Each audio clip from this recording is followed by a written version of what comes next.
There's a lot in life to learn. There's constantly the learning, and the more you know, the more you realize how much you don't know.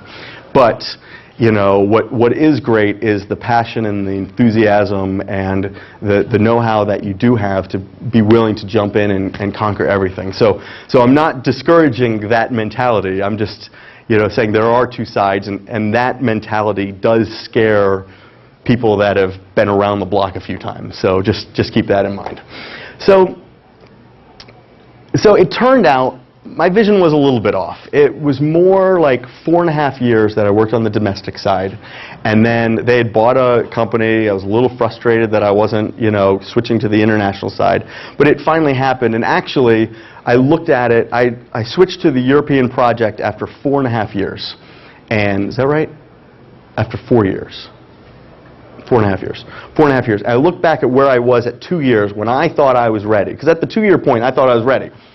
I've done it the 2 years, I know everything, I'm ready. It took me 4.5 years, and I look back at the last 2 years, and unbeknownst to me at the time, the amount that I learned in those second 2 years were so valuable and prepared me even more. So a lot of that goes into you have a vision, you have timing, you have goals, that's all great.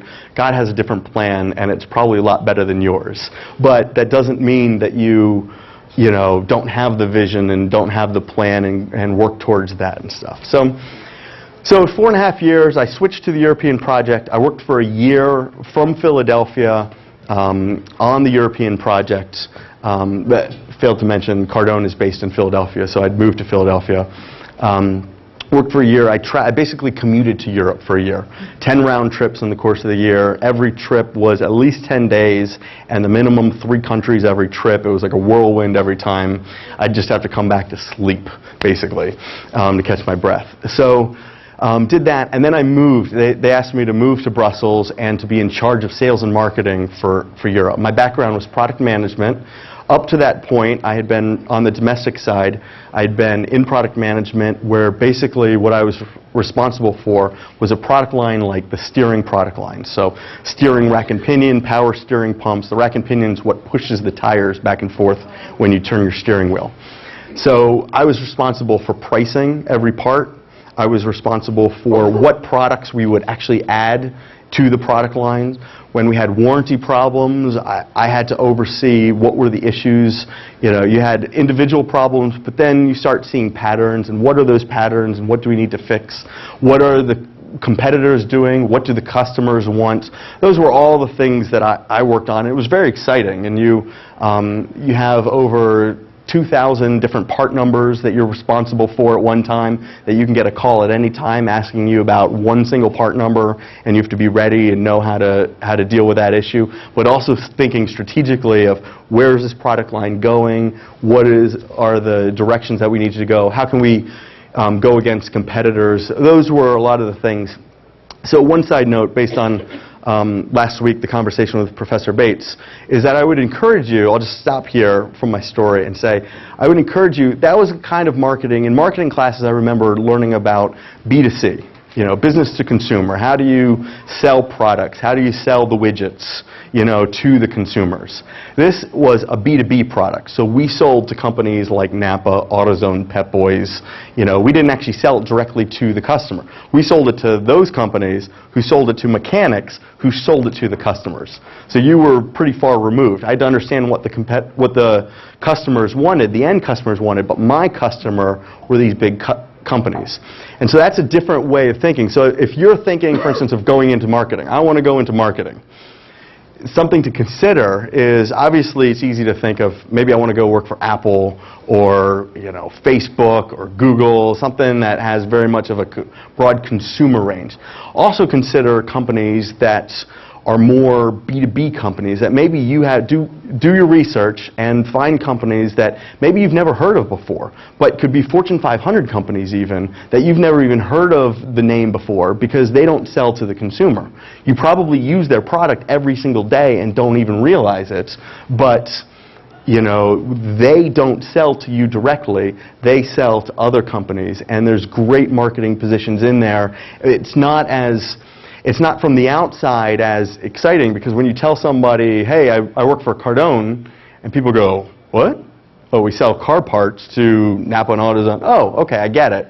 Or, you know, hey, I work for Apple and I sell, you know, I sell iPhones and come up with strategies for iPhones. Yes, there's kind of a more exciting and everybody gets it right away. But those B2B jobs can be very exciting, they can be very challenging, and you know, there can be a lot of great opportunities. So I'd encourage you to think about that way also. So I moved to Brussels and was in charge of, the company had 12 people and one product line that sold into 3 countries. And my job was, let me backtrack, shortly before I moved there, the salesperson that they had left. And so they said, well, what are we going to do? We don't have a salesperson. And somebody said, well, David knows the customers, because my job as product manager was to understand the customers, understand the competitors, understand the product lines. They said, David knows the customers. He can be the sales guy. So I had no sales training, no sales experience. I said, okay, I'll do it. And so now I was in charge of product management and sales for Europe. So what that meant is it was my job to create strategies for each country in Europe, which was the product management side. What product lines we're going to be into, how are we going to implement, how are we going to go into each of these countries and do this. And then what made it more unusual is it was my job to actually go and do it, the sales portion of the job. And so it was phenomenally interesting. Every day I did something new. I worked in different countries. I traveled all the time. I was able to set my own schedule. It was very much, that was my first real taste of an entrepreneurial opportunity, because while I was still working for the big company and the paycheck was coming from Philadelphia, really what I was doing was very entrepreneurial. There were 3 of us that came from the States, 2 that were in the operations side, and me. And so I'd set my own schedule. You know, Friday I wanted to go to France to meet with a customer in France, fine.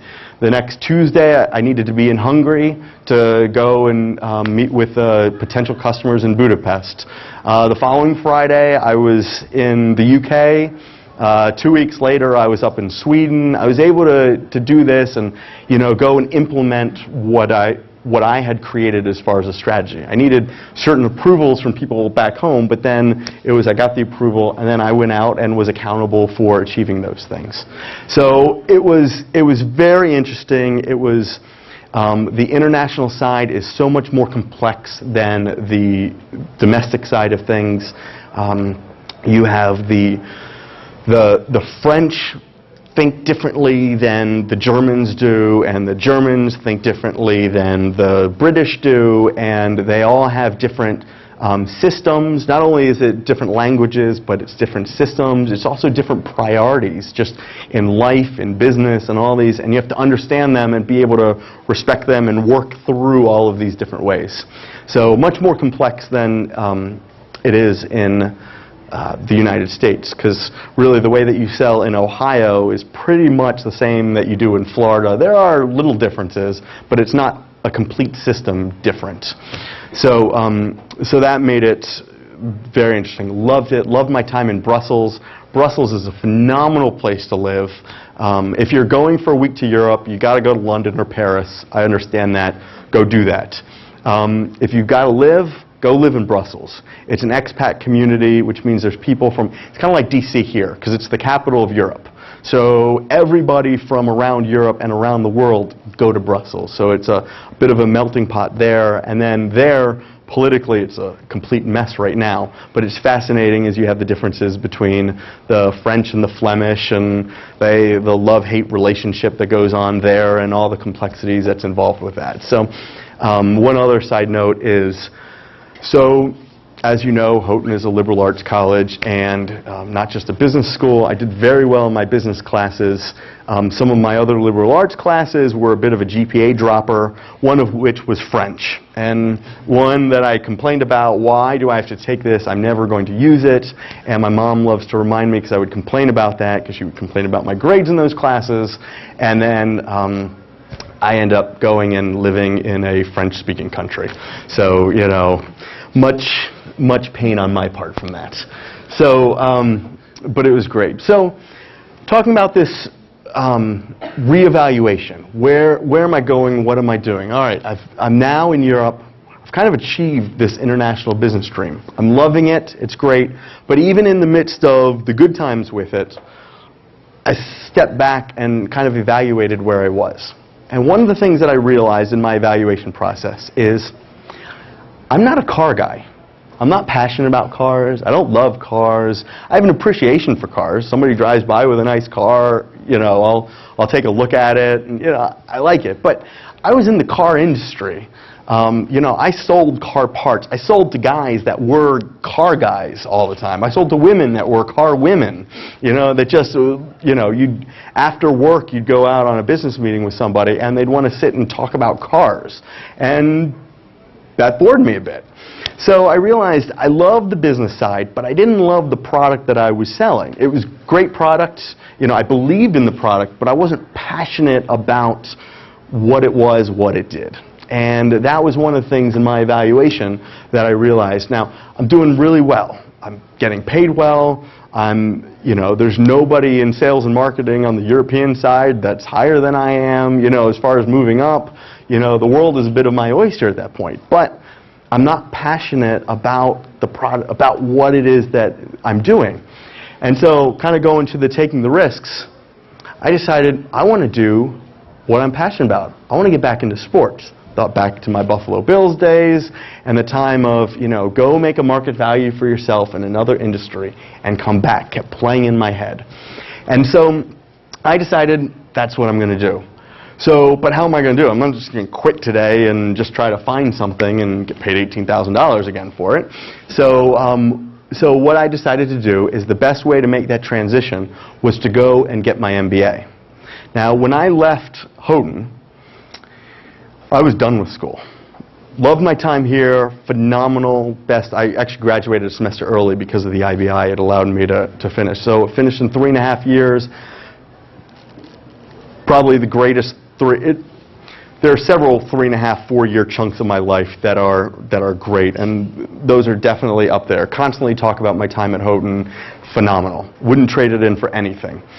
And one of the other things I knew about Houghton from my experience now going around the world literally, meeting other people, my friends that had gone to other schools, friends from high school that had gone to other schools, saw the amount of work that they did, I saw the grades that they did. They did a lot less work than I did and got a lot better grades than I did and probably learned a lot less than I did.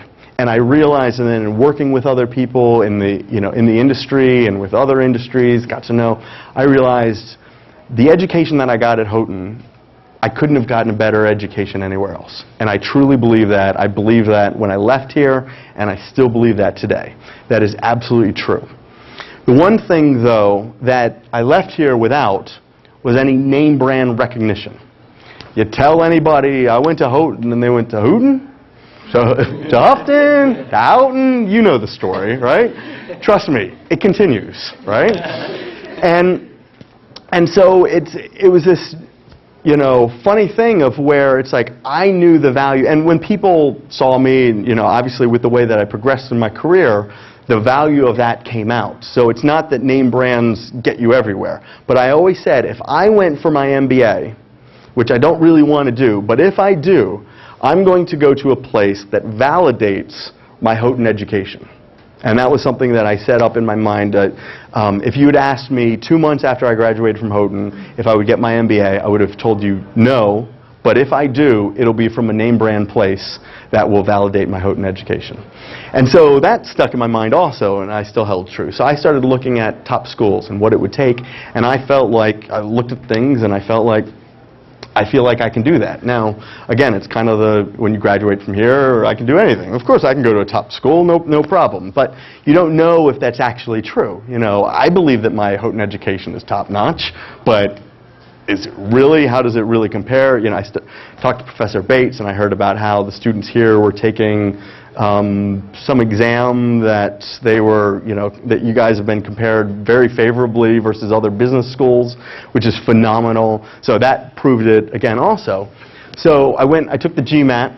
I studied very hard. I was talking to some people today about the process and the GMAT. I studied for 6 weeks straight, at least an hour to